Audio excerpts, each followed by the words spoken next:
Welcome back to America's leading higher education podcast, the EdUP Experience, where we make education your business. Hosts Dr. Joe Sallustio, Elizabeth Leiba, and producer Elvin Freytes bring you the brightest and most influential minds in higher education today. We explore innovations, ideas, and issues in higher education and beyond, and hopefully have a little fun along the way. Now let's get to it. Welcome back, everybody. This is the EdUP Experience, where we make education your business, interviewing the brightest and most influential minds in higher education today, and always with me by my side, Elizabeth Leiba. This is Dr. Joe Sallustio. Elizabeth, how are you doing today? I'm doing awesome. Thank you for asking. How are you, Joe? I'm doing very well, and I care so much about you. I'm just wondering if you've been able to get outside and get on those walks you've been talking about. Next week. That's my goal. I'm shooting for next week. It's 105 degrees here in Chino Hills, California, where I'm recording from today, so I won't be doing much outside. So it's good that we're on a podcast, because today we have a very special guest on the line, Andrew Ko, founder of Kovexa. Andrew, how are you doing today? I'm doing wonderful. Thank you, Joe. Well, we have got a lot to talk to you about. You have a very interesting background, and we're going to get into it in a minute. But how's your health? How's your family doing these very challenging times we live in today? Well, thank you very much for Joe asking. They're doing great. Like everybody else, my children had a little bit of hiccup of the distance learning, but we're all rocking and rolling and working all together with all the teachers. So can't complain. Everyone is healthy, knock on wood, and we're in good mental and physical shape, and thank you for asking. Well, that's great, and I always say that if people thought they were patient people before, once you have kids that are online and K-12 learning online, it tests every limit of patience that could be tested. So you really find out a few things about yourself that you didn't know before going through that process, I'll tell you what. So, Liz and I are really curious, and I know our listeners are going to be really curious about Kovexa, the founding of the company, why you did it, where did you come from, which is a really critical piece of this story. So give us your background and then talk about Kovexa. Sure. Thank you very much, and it's always appreciated to have the opportunity to speak to folks like yourself. I'm excited to be on here. In a nutshell, I've had the real fortune and blessed career of spending 25 years, everything from management consulting to working for major high-tech companies around the world, trillion-dollar valuation company now. And as such, these companies include Deloitte, where I did a lot of reorganization and even restructuring of companies. And that led me on to really getting into technology. And that's where I had my benefit of working for companies like Microsoft for 12 years, helping a lot of teacher education, professional development, as working with policy in the White House with the Connect Ed initiative during the Obama administration. And I went to Samsung, where I wanted to go look at the global world of education when it came to even devices and how mobile learning really affects education in all the parts of the world. And most recently, right before Kovexa, I had the pleasure of working for an incredible company called Amazon Web Services. You've probably heard of it. Being their global managing director for education and workforce, which I had the incredible purview of looking at thousands of ed techs and really pushing and evangelizing the real proper need for cloud technologies across higher ed, K-12, and even other type of secondary, post-secondary type of education, we'll call it organizations. For me, Kovexa was a Jerry Maguire moment, I guess, is probably the easiest way I explain it to people. Half of it was a little crazy. No, I didn't get fired or I didn't steal the goldfish. But it was a moment in my career where I felt that I've always really wanted to improve education, post-secondary, as well as primary and secondary as well. And in this very seat that I'm sitting when COVID originally hit, not originally, but really got, I guess, really exploded, if you will, in that March timeframe, I got pulled into many university conversations with presidents, CIOs, as well as even K-12 locally here to where I reside in Ashburn, Virginia, Fairfax County, Los Angeles School District. And I just saw so much changes happening in such a short period of time. And what I realized is I felt like going out on my own. And I really enjoyed and leveraged the knowledge and the information and the partnerships and the good customers that I really had, really developed and cultivated as my customers, my partners, my lifelong friends, if you will. And they helped the band together to help me help other education institutions and ed techs really grow, but also hopefully, knock on wood, transform and improve a little bit and really accentuate some of the silver lining that could really benefit from this terrible pandemic that we are facing right now. Yeah, I mean, starting a business, coming from a role like yours, is such a role where you get to really see education from a number of perspectives, right? Mm-hmm. And starting a company during COVID, it takes guts. It takes a little intention. Crazy. Yeah, a little crazy. Yeah. Now you're in the help me, help you kind of phase, and that's what we're going to hopefully do with the EdUP experience here is help me, help you. Get the word out about your organization. Where's the focus? Talk to me about what the focus of Kovexa is. Where's the impact and what's the plan, the vision? Great. No, thank you. And it's a great question because people like to see Kovexa, but then understand like, okay, I know Andrew Co, but boy, what is this thing? And I'm short is there's three things that I'm really conducting as a new business, but it's all threaded on two, one key thesis, and that is improving education through the real true use of information. I always felt that education had just a wealth of data, but not really actionable information that was used to the benefit of the learners or the faculty or even the administration and a variety of other, we'll call it individuals that could really benefit from that information. Secondly, I have always been a proponent of really driving, and you're going to hear all these buzzwords, so I apologize, but like STEM or technology. We are woefully preparing our youth to really drive for a lot of the jobs in the future. And that is not just coming from any research, but myself as a hiring manager. And all these companies, we always had a difficult time finding the right talent. And when we did, we had an incredible, tough, long cycle to ramp them up. So were they really career ready? I'm not sure. The skills there needed, in my opinion, to be introduced at a much earlier stage. And so I'd say the three things tying around those two premises of data and upskilling, I'm right now just advising several education technology companies that actually have some of the things I really like seeing, and I want to help them grow and get them into some really good visible areas so that they can continue to make change. Number two, I'm also going to start building some gaps or solutions in the gaps where I find where distance learning is falling short. Even myself, being in this space, the real one important fact that I probably missed in my introduction, I didn't get into education. Education kind of dragged me in because of my own children. They also have special learning needs, and this distance learning has been not just an eye-opener for me, but across the world where there's so much challenges of really optimizing distance learning for our most vulnerable individuals, including my kids. And so I want to now focus and emphasize a strategy, or you have some high-level idea of a wireframe of really affecting that particular world of special needs.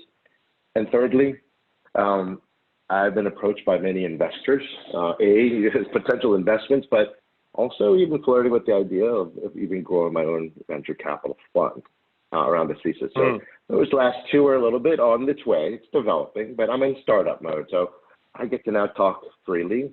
I get to talk to politicians, which is another area I would say that I did not realize when I first got into education that it was so political.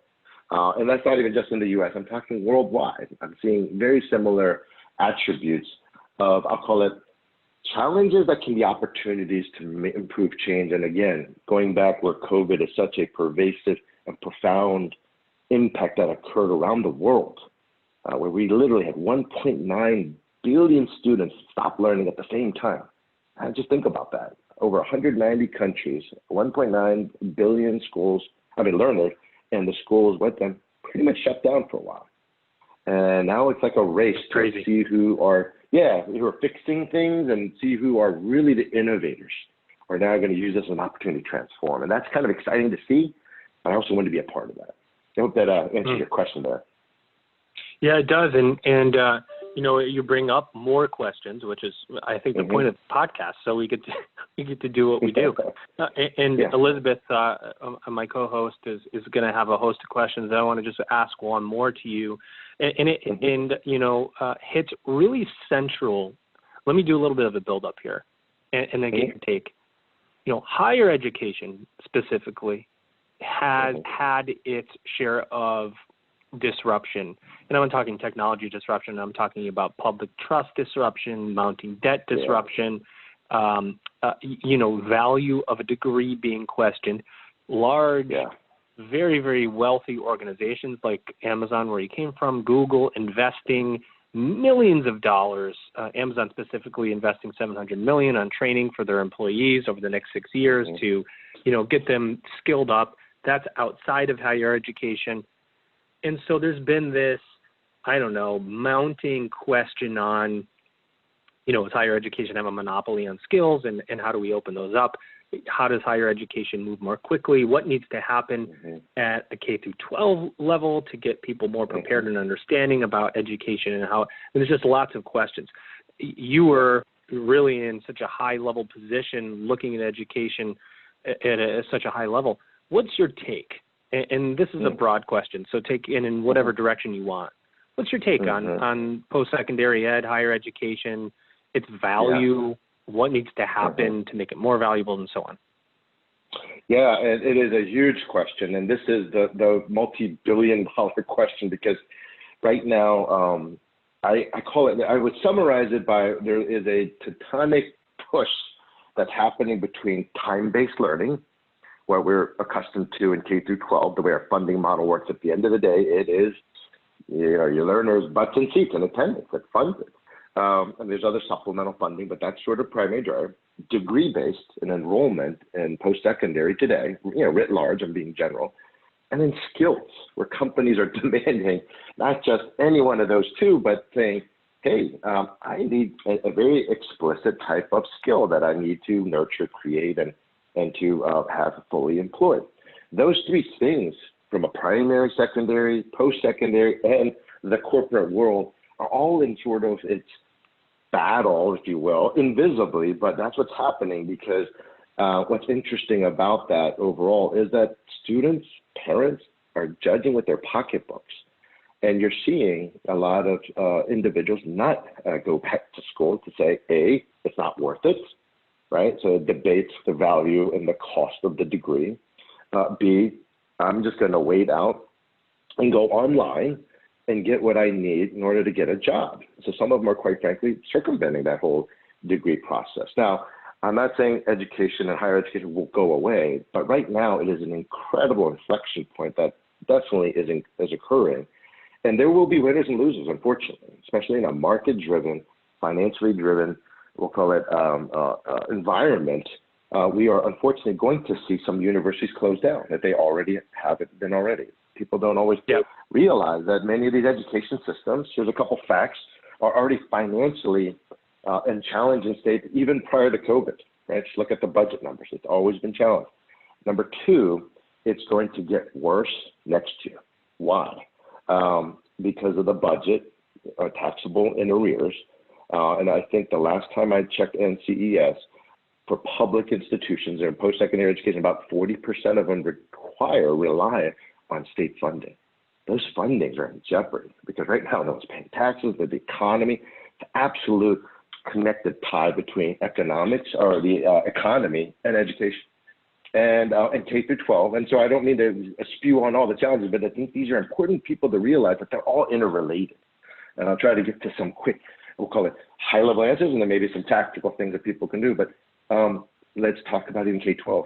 In the U.S., a lot of Western economies, the UK, Spain, there is a survey, I think UN did, that 60% of families can't get babysitters or people to take care of daycare of their kids while they have to go to work. And so this learning at home becomes now an additional burden to the economy, where they're seeing a lot of impacted jobs. I think at one point they calculated 400 million worth of jobs are in jeopardy globally because of just not having enough adequate babysitters or daycare, so that learning can occur and both parents can go to work. And we're going to expect to see additional dropouts as a result. So it's this very much intricate vortex that we are in right now. Now, there's no perfect answer, I would say, unfortunately, but this is the area and time where I believe people have to be much more innovative, the way they offer curriculum, the way they provide curriculum. And I myself, a little biased, I'm always a proponent of introducing more compulsory or more, call it high-tech technology type of introductory courses at much earlier ages, earlier in our secondary, middle school, junior high school. That's where we lose young girls to STEM. And right now, when everything's online, you should question, why do I need to always go to that physical school to go, learn something that might not be, that I can get online now in another district? We need to think more less, much more clustered around the areas here, work together, get rid of inefficiencies, and start to become much more adaptive to the curriculum as well as all those. And that should start to hopefully align up all those time-based versus degree-based versus skill and become much more of a clear pathway across the board. Well, and and Liz, this probably better than most. I mean, Andrew, it's funny that you bring this up, and this is such an important perspective because higher education in general, when you talk about technology, there's two areas that I see where this happens. There's others, but technology and marketing. Marketing is part of tech. They move so fast that when you create curriculum, that curriculum has to change as fast as the technology changes, and that's very hard to do. Now, you're a big university. You have to make investments in changing curriculum. It has to go through like 87 committees, and your creditor and some kind. 88 committees. I was trying to get it on the low end to get something changed, and so there's a bureaucratic engine that works in higher education. It's called the committees. Someone, I don't remember who it was, said that the best committee is a committee of two when one person shows up sick. So, or he calls in sick. So that's really challenging to keep up with. And now you're spitting out graduates who don't have the skills to perform in the job. So it causes business and industry to say, okay, wait a second. We need something more. We need these people to be work ready because now I've got to invest my money into getting them ready, and I was hoping they would be ready. That's a real big challenge for us in higher ed, which is why there's a movement to really partner with organizations to say, let's customize curriculum. I think that's a big movement. Liz, you probably see this, Liz. I mean, curriculum updates are hard. It's hard to keep up with certain technologies.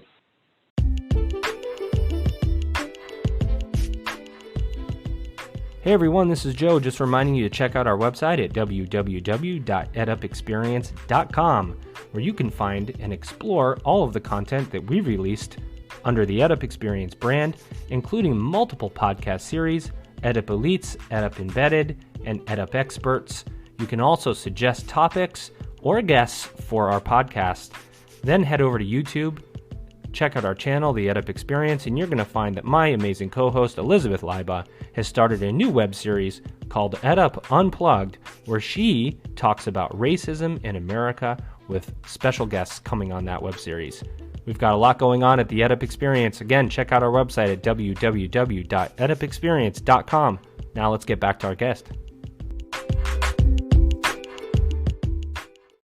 It is hard because there's a whole process, and a lot of it, when we think about how higher education functions, Andrew alluded to it in the idea that there's a political aspect in that it's not just a school that's operating as an independent entity. They have to answer to accreditation and the accrediting, and this, Joe, from working at that level. I'm just a lowly faculty member, so I just see the effects of it. Or in instructional design, I see when we have to roll out new curriculum, but the accreditor is coming in, and the accreditor is looking at your curriculum, and then there's syllabi to be updated, and there's books that need to be accompanying this additional or changed curriculum, revised curriculum that you decide to roll out. And then, like you said, everybody has to kind of weigh in and see if it's something that makes sense. So I'm just so fascinated by the idea of education being disrupted, because I think that we're probably the only one of the only sectors that hasn't seen major disruption, where a lot of it is built on tradition and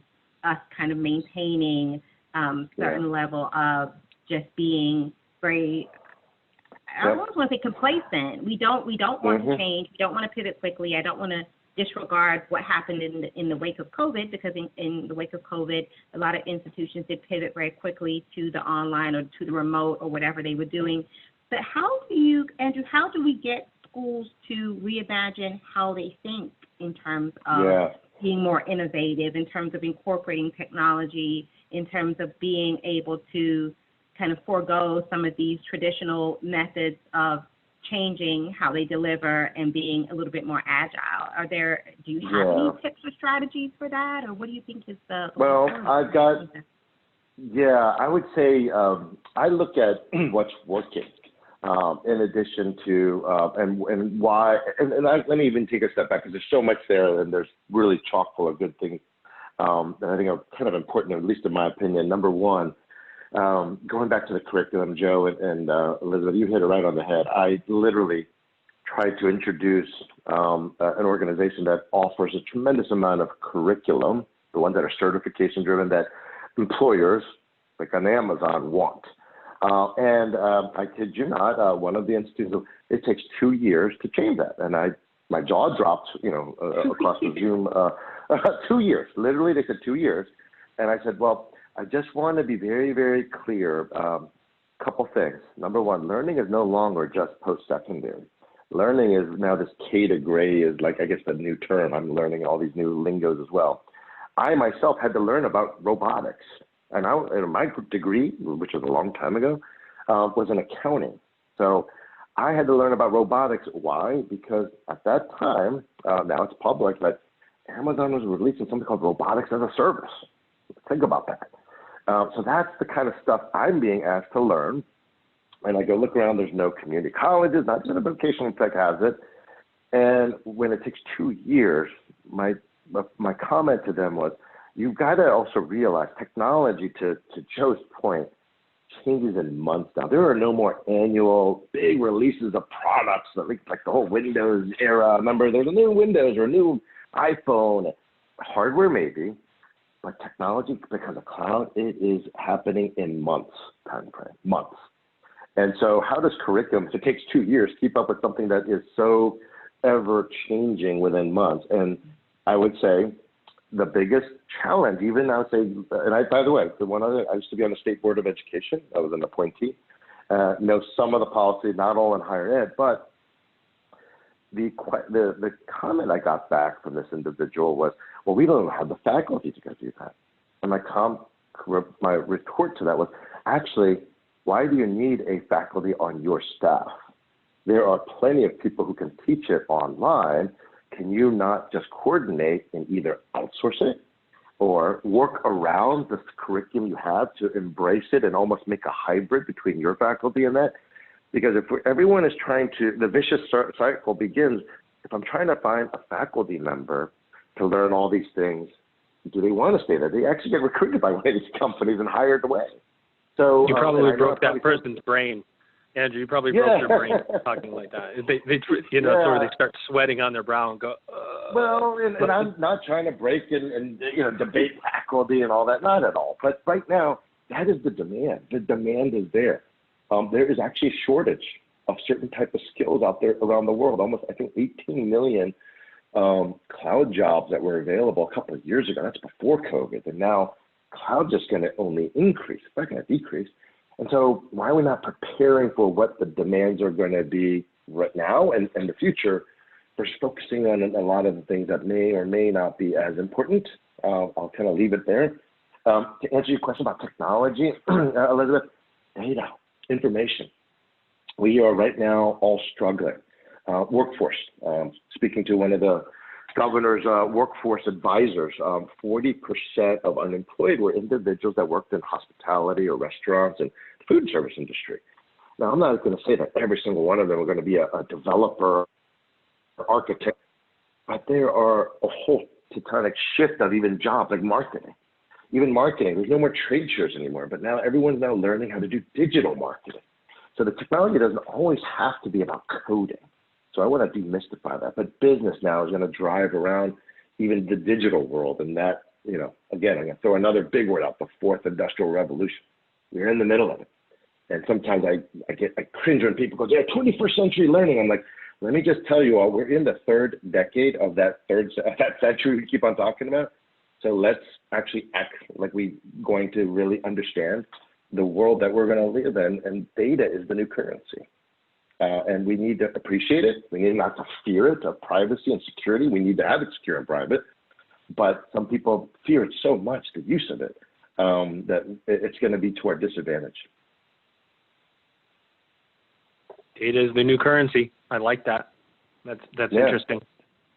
So, I mean, I give you the fact when I kind of hit it, when people don't understand what that means, Airbnb, and I haven't checked in a while, so you can fact check me here, but Airbnb's valuation was more than Hilton Worldwide Properties. Think about that. You know, the actual buildings and physical infrastructure of Hilton Worldwide Properties is worth less, according to the market, than Airbnb, who probably have maybe an office building or two. I mean, so when you look at that just perspective, people are betting on future because they know that is the future. And I'm not saying they're not going to need hotel buildings, nothing like that. But people in the data and the information world of convenience and immediacy are extremely, and they're personalized and individualized. So why should our education not go down that same path?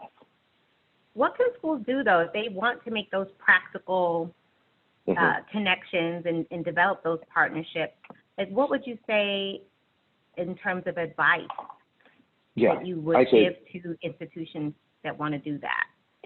Yeah, I say there's really 5 things, and I'm going to try to make it as simple as possible.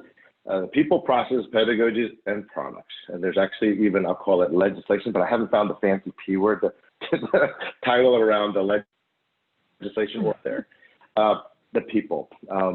In education, we need to embrace sometimes the ability to experiment. I always say this, and again, I say it with a chagrin. It's like we always tell our students or learners, hey, it's okay, try. Failing is okay, try. We don't take that same behavior as adults in the education world. And that's just a general statement, I know. But we do need to now try and test new things out and embrace it and reward it. There is a very much, we've done this the way it is. And that was one of the questions I got when I was on the dais. And I retorted back to the individual, okay, it hasn't worked for 20 years. You think you want to try something new? It was my comment back, which I don't know if that threw me off the board later on, but that was one of those things is we got to change the mentality that it's okay to try and try new things all the time. We got to get into that. I've had many CIOs and presidents as well, I just don't want to be the first to do it. And I don't know, you spend a lot of time in education. That is a damning comment. We would never say that in the private sector world. Like that, I don't want to be the first to do it and try. Wow. So that culture, that people is probably the number one barrier, more than money and anything else. That's that. The processes. I know in education, we'd like to make judgments and decisions in a collective consensus. And that's important because you always want to make sure that there's equal access as well as conversations and whatnot. Sometimes you got to move forward and you got to redesign even your internal processes, the procurements and the way you go make decisions on things. And not every institution, and I'm speaking a little bit more on the K-12 side, have to figure out themselves. We are very decentralized in our education and in our primary and secondary. And in Virginia, myself, where I reside, we have 133 different districts that are fending for themselves every single individual thing. Everything from the type of device, the LMS. I mean, that is just efficiency and probably money could be spent a lot more in some consortia way of buying. Number 3, pedagogies. We have to teach and learn that education is no longer just going to be in that physical classroom. Distance learning, even in post-secondary, where I saw the struggle was not necessarily always the technology in higher ed, even though it wasn't perfected, but it was a lot of the faculty also needed to learn that, wow, this online is just not a one-time thing. You might have to do it all the time. And how do I make assessment authentic? Like, how do I know mom and dad is not under the table? And there are technologies out there. but we haven't really even yet figured out all the intricacies of making learning full-time online all the time. And there's some gaps of technology that have to be there. And the products, I would say, so pedagogists, we got to train our faculty and educators. Like, we have to invest in it. Those are always the first things that they cut, and then we end up complaining why they can't teach this way. And then products, I say that I kind of analogize it with like the Atari games. I grew up loving Atari, but you know what? Now the gaming in the world has changed so much. It's almost 4D. You can smell things, things vibrate, things. Well, yeah, I still like my Atari, but you know what? We can put the Atari down and we can adapt to some of the new things that are out there that the learners need and embrace. The world has changed, and our products haven't changed. And some of those unfortunate things that are happening now that everybody will have a device, knock on wood, hopefully, and with a decent amount of access, to your point, Elizabeth, we can change away from textbooks. We can be much more prescriptive. There's always that saying, the last 2 years is where 90% of the data was formed.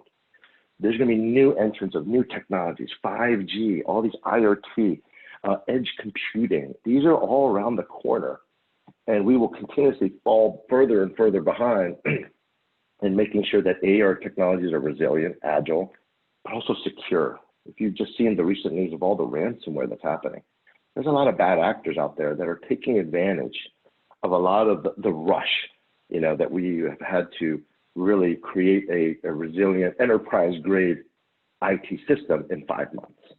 And right now, there's a lot of tripping and falling over, and unfortunately, a lot of bad actors are taking full advantage of that right now. And that's a sad state, and we need to fix that and make sure that we're building it the right way in products. I'm not saying everyone needs to buy with the same product, but work together, collaborate amongst regions, work with your peers in your universities or your systems, and make decisions decisively, but also keep equity and access and all those things at the top of mind as well.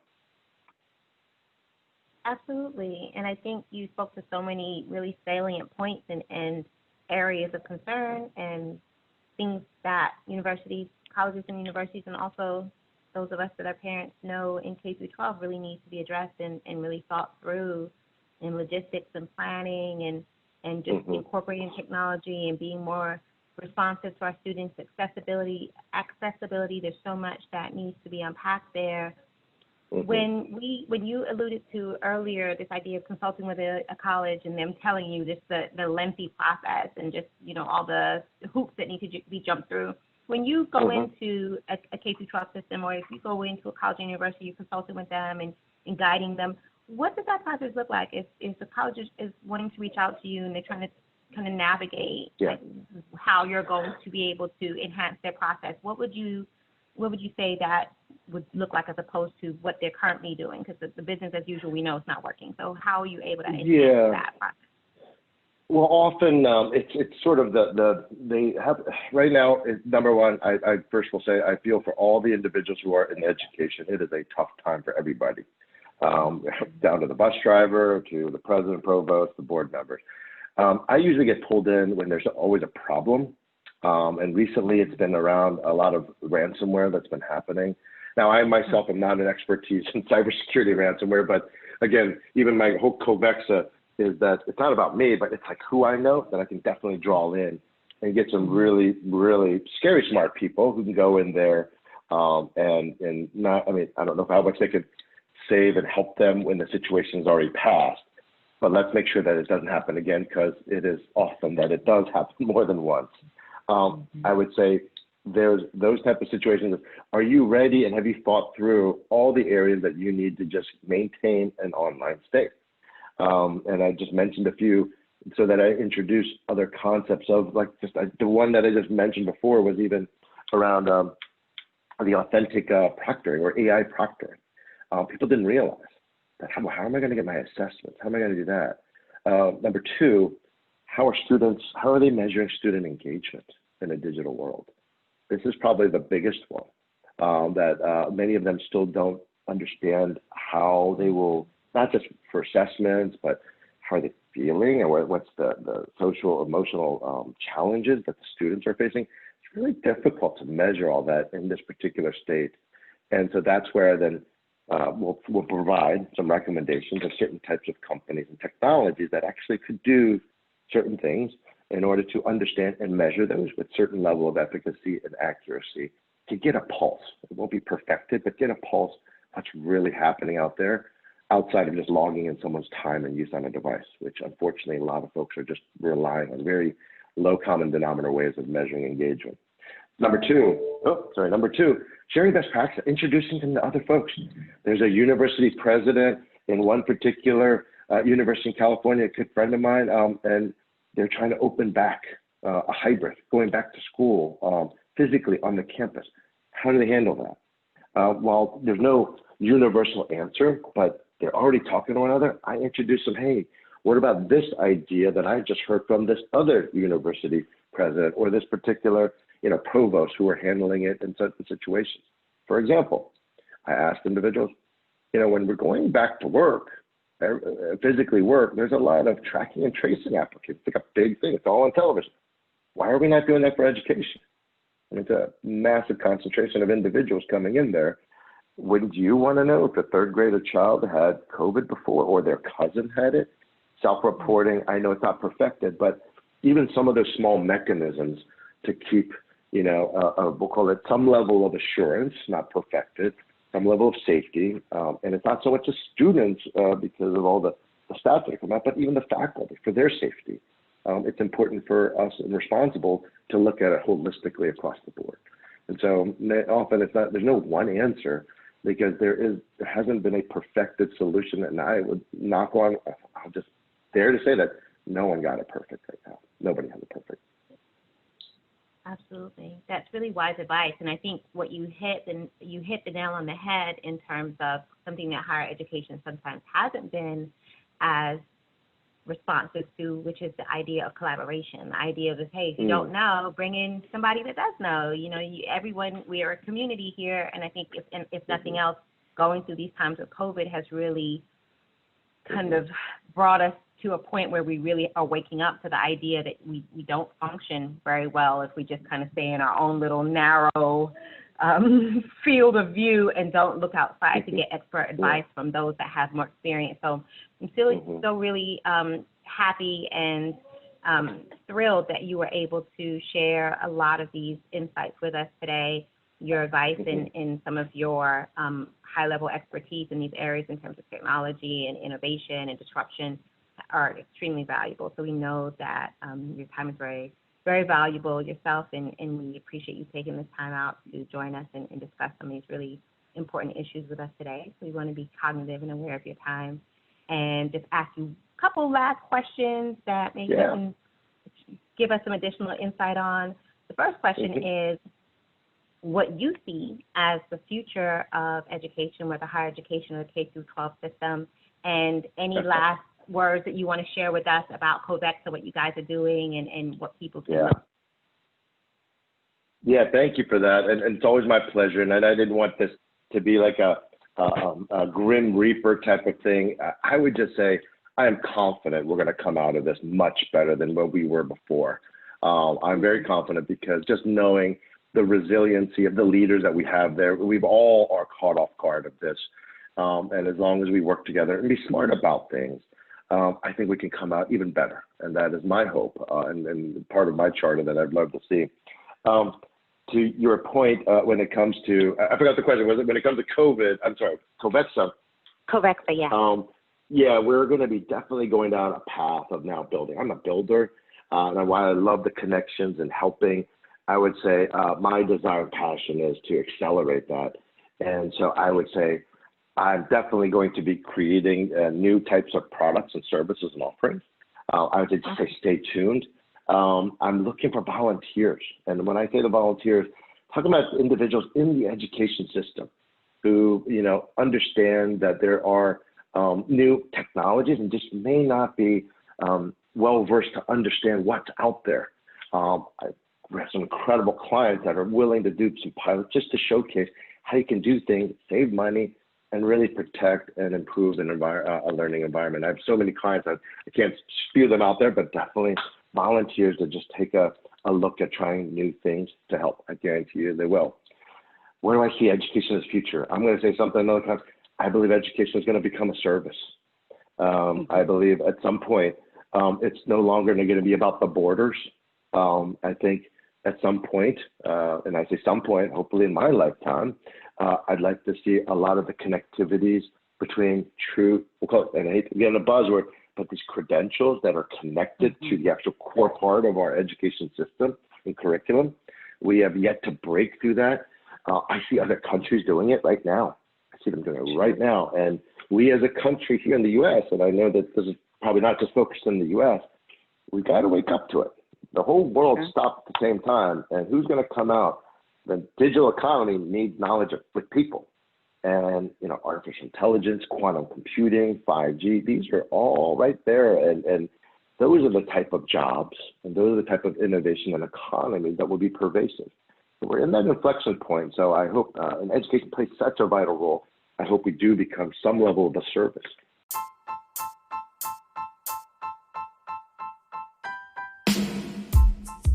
Hope you enjoyed that episode. To learn more about the EdUP experience, please visit edupexperience.com. And if you want to be in on the live recordings, please sign up for our email list. Go to edupexperience.com and sign up to be a subscriber. We'll let you know how you can listen in live and get the scoop before anyone else does. So, please, as always, feel free to share this podcast, rate, review, and subscribe. We would really, really appreciate that. You've been listening to the EdUP Experience, where we make education your business with your hosts, Dr. Joe Sallustio, Elizabeth Leiba, and Elvin Freytes.